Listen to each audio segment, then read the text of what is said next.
नमस्कार दोस्तों, मैं रोहन शर्मा स्वागत करता हूं सभी का आपके अपने चैनल ज्योतिष इन वास्तु में।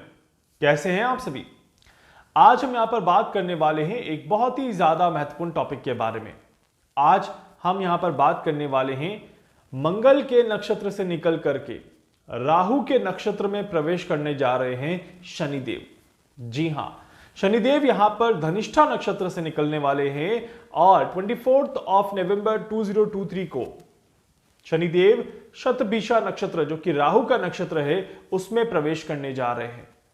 अब देखिए कितनी इंटरेस्टिंग कॉम्बिनेशंस यहां पर बनी हुई हैं। शनिदेव अभी अभी मार्गी हुए हैं, शनिदेव स्वराशि गोचर कर रहे हैं और शनिदेव अपनी दृष्टि से मंगल के ऊपर काफी ज्यादा पैनी नजर रखे हुए हैं। वहीं पर मंगल के नक्षत्र से अब निकल जाएंगे और एक तरफ शनि और केतु का षडाष्टक योग यहां पर बना हुआ है और ऐसे में शनिदेव राहु के नक्षत्र में प्रवेश करने जा रहे हैं। मतलब कि इनडायरेक्टली राहु के संपर्क में भी आते हुए नजर आएंगे। इस वजह से यह समय और ज्यादा महत्वपूर्ण हो जाता है, जहां पर देयर इज अ स्क्वायर, आप कह सकते हैं एक तरह से मंगल शनि सूर्य बहुत ज्यादा इंपॉर्टेंट रोल प्ले कर रहे हैं और राहु और केतु जो है वो एक साइड एलिमेंट में काफी ज्यादा इंपैक्ट डाल रहे हैं। आप पूरी सब्जी बना दीजिए बट सब्जी में जब तक नमक नहीं डालेंगे स्वाद नहीं आएगा और वो स्वाद ही यहां पर राहु और केतु है। और ये स्वाद कड़वा होगा, खारा होगा या मीठा होगा या खाने लायक होगा, ये डिसाइड करने का काम जो है ये राहु और केतु का काम रहेगा। इस वजह से ये समय बहुत ज्यादा महत्वपूर्ण हो जाता है। पूरे देश और दुनिया के लिए इस समय काफी ज्यादा इंपॉर्टेंट रोल प्ले करता है और इसी वजह से यहां पर कई सारी बड़ी गतिविधियां देखने को मिलेंगी। बात कर लेते हैं कि किस तरह का मूवमेंट यहां पर देखने को मिलेगा जब शनिदेव शतभिषा नक्षत्र में आगे बढ़ते हुए नजर आएंगे। यहां पर कई सारी बड़ी चीजें देखने को मिलेंगी। इसका पहला प्रभाव जो है वो प्राकृतिक आपदाओं पर आएगा। डेफिनेटली कोई बड़ा तूफान यहां पर देखने को मिल सकता है भारत के बाहर के देशों में, जहां पर कहीं ना कहीं कुछ लोगों को नुकसान हो सकता है। जो मेरे पास काउंटिंग आ रही है वो अराउंड 50 to 100 और 150 कैलकुलेशन आ रही है कि एक तूफान ऐसा जिससे कि इतने लोगों को नुकसान हो, इस तरह के योग यहां पर बनते हैं।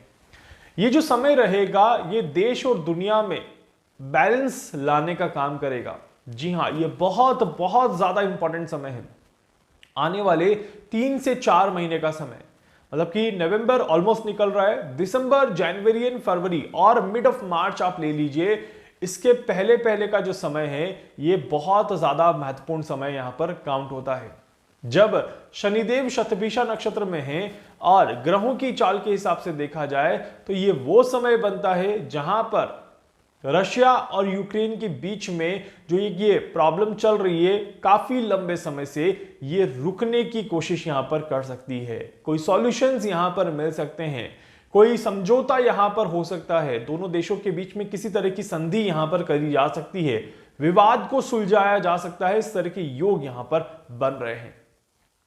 24 फरवरी 2022, 24 फरवरी 2022, ये डेट आप सभी को याद होगी। ये डेट वो डेट थी जब रशिया और यूक्रेन के बीच में ये कॉन्फ्लिक्ट जो है वो शुरू हो गया था और काफी ज्यादा बड़े लेवल पे ये एस्टैब्लिश हो रहा था। उस समय शनिदेव धनिष्ठा नक्षत्र में प्रवेश करे हुए थे और जैसे ही शनिदेव ने धनिष्ठा नक्षत्र में प्रवेश किया था ये कॉन्फ्लिक्ट दो देशों के बीच में, विवाद दो देशों के बीच में शुरू हो गया। एंड समय के साथ साथ ये आगे बढ़ता गया, आगे चलता गया। शनिदेव धनिष्ठा नक्षत्र में ही थे पूरे साल, इस वजह से ये चीजें पैरेलली आगे बढ़ती गई। क्योंकि बहुत ज्यादा खराब स्थितियां नहीं थी, इसीलिए कोई न्यूक्लियर वॉर नहीं हुआ, इसीलिए कोई बड़े हादसे नहीं हुए, कोई बड़ी नेगेटिविटी यहां पर देखने को नहीं मिली। अब जब शनिदेव धनिष्ठा से हट रहे हैं उस समय शनिदेव मंगल को अपने अंदर लेकर के चल रहे हैं। इस वजह से यहां पर मार्स डोमिनेटिंग ना होकर के शनि डोमिनेटिंग यहां पर रहेगा और इसी वजह से यहां पर there is a strong chance, यहां पर बहुत ज्यादा स्ट्रॉन्ग चांसेस हैं कि शनि ने मंगल के नक्षत्र में प्रवेश करते समय जिस गतिविधि को शुरू किया था वो गतिविधि यहां पर अब एंड हो सकती है। मतलब कि यहां पर वो गतिविधि अब पूरी तरह से समाप्त हो सकती है। तो ये एक बहुत ही ज्यादा इंपॉर्टेंट समय यहां पर शुरू हो जाता है। आने वाले 3 महीने कम से कम विश्व के लिए एक शांति स्थापित करने का समय यहां पर बन जाता है।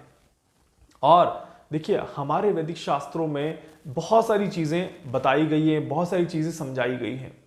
वैदिक शास्त्र जो है वो आज से काम नहीं कर रहा या सडनली अभी 90s और 20s में काम करना शुरू नहीं किया।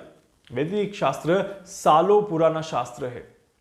पुराने जमाने में या थोड़ा सा पीछे चले हम 100, 200, 300 साल पीछे, तो जब राजा महाराजा किसी युद्ध के लिए, किसी देश पर आक्रमण के लिए जाते थे, कहीं कोई लड़ाई करने जाते थे, तो एक स्पेसिफिक चार्ट को फॉलो किया जाता था और उस चार्ट से देखा जाता था कि ये लड़ाई खत्म होगी, चलती रहेगी, इसके क्या रिजल्ट्स निकलेंगे, क्या पॉजिटिव रहेगा, क्या नेगेटिव रहेगा, लड़ाई के लिए जाना चाहिए या नहीं जाना चाहिए।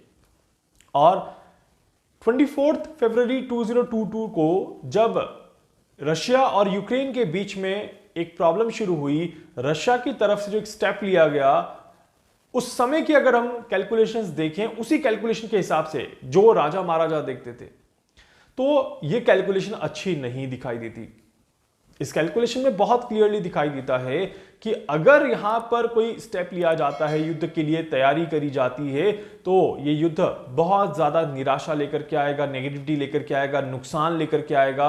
और सेना में भी मतभेद होंगे, सेना को भी परेशानी होगी, शासक को भी परेशानी होगी, और एट द एंड युद्ध के कोई खास रिजल्ट निकल के नहीं आएंगे।